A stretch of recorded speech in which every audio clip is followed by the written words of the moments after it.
ಯಾವರೇ ಒಬ್ಬ ರಾಜಕಾರಣಿ ನಿಮ್ಮ ಫೋನ್ ಒಂದ್ ವೇಳೆ ಮಿಸ್ ಕಾಲ್ ಇದ್ರು ಸಹಿತ ತಿರುಗಿ ಫೋನ್ ಹಚ್ಚ ಯಾವ್ರ ಚೋದಿ ಮಗ ಇದ್ರೆ ಅದು ರಮೇಶ್ ಗದ್ದಿ ಒಬ್ಬ ಎಲ್ಲ ಯಾವ ಮಗನ ಹಚ್ಚ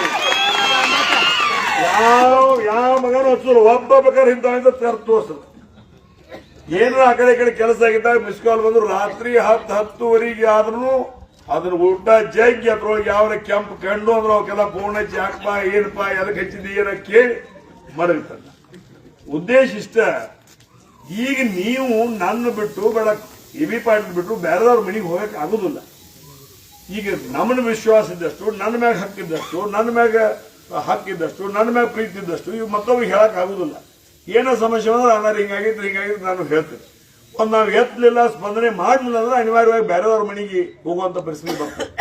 ಆದ್ರೆ ನಾನಾ ಎಬಿ ಪಾಟೀಲ್ ಜೀವಂತ ಇರ್ತಕ್ಕ ಬೇರೆದವ್ರ ಮನೆಗೆ ನಮ್ಮ ತಾಲೂಕಿನ ಜನ ಹೋಗಬಾರ್ದು ಅನ್ನೋ ಸಲುವಾಗಿ ಒಂದು ದಿವಸ ಈ ಚುನಾವಣೆಯನ್ನು ಮಾಡ್ತಾ ಇದ್ದೀವಿ ಹೇಳಿಕ್ಕೆ ಇಷ್ಟಪಡ್ತಾ ಇದ್ರಿ. ಸ್ವಾಭಿಮಾನಿ ಕಟ್ಟಿರ್ತಕ್ಕಂಥ ಸಂಘ ಸಂಸ್ಥೆಗಳು ನಮ್ಮ ತಾಲೂಕಿನಲ್ಲಿ ಹಿರಣ್ಯಕೇಶಿ ಇರಬಹುದು, ಇಲೆಕ್ಟ್ ಸೊಸೈಟಿ ಇರಬಹುದು, APMC ಇರಬಹುದು, PLD ಬ್ಯಾಂಕ್ ಇರಬಹುದು, TAPCMS ಇರಬಹುದು, ಅನೇಕ ಸಂಘ ಸಂಸ್ಥೆಗಳನ್ನು ಕಟ್ಟಿ ಇವತ್ತು ದಿವಸ ದೊಡ್ಡ ಮಾಡಿದ್ದಾರೆ. ಬಹುಶಃ ಜಿಲ್ಲಾದಾಗ ಎಲ್ಲಿಯೂ ಇಷ್ಟು ಸಾಲಿಡ್ ಆಗಿರ್ತಕ್ಕಂಥ ಸಂಘ ಸಂಸ್ಥೆಗಳು ಎಲ್ಲಿಯೂ ಇಲ್ಲ. ಆ ಒಂದು ಸಂದರ್ಭದಲ್ಲಿ ಈ ಚುನಾವಣೆ ಆಗಬಾರ್ದಾಗಿತ್ತು. ಎಷ್ಟೇ ನಾವು ಬೇರೆ ಪಕ್ಷದಾಗಿದ್ದರೂ ಸಹಿತ ಸಹಕಾರಿ ಕ್ಷೇತ್ರದಲ್ಲಿ ರಾಜಕಾರಣ ತರಬಾರದು ಅನ್ನೋ ವಿಚಾರದಲ್ಲಿ ಎಬಿ ಪಾಟೀಲ್ ಹೇಳಿಬಿಡ್ತಿದ್ರು, ಇಲ್ಲ ಇದನ್ನ ನೀವು ಚುನಾವಣೆ ಅವಿರೋಧವಾಗಿ ಮುಗಿಸ್ಬಿಡಪ್ಪ ಅಂತ ನನಗೆ ಫೋನ್ ಮಾಡಿ ಹೇಳ್ತಿದ್ರು.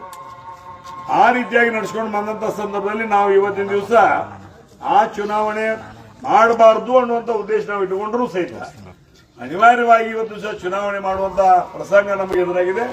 ಆ ಚುನಾವಣೆಯಲ್ಲಿ ಇವತ್ತು ದಿವಸ ನಾವು ಸ್ವಾಭಿಮಾನಿ ಪೆಣಲದ 15 ಜನರನ್ನ ನಿಲ್ಲಿಸುವಂತ ಒಂದು ಕೆಲಸ ತಾಲೂಕಿನ ಹಿರಿಯರು ಎಲ್ಲಾ ಕಾರ್ಯಕರ್ತರ ಮುಖಾಂತರ ಚರ್ಚೆ ಮಾಡೋ ಮುಖಾಂತರ ನಾವು ನಿಲ್ಲಿಸ್ತೀವಿ.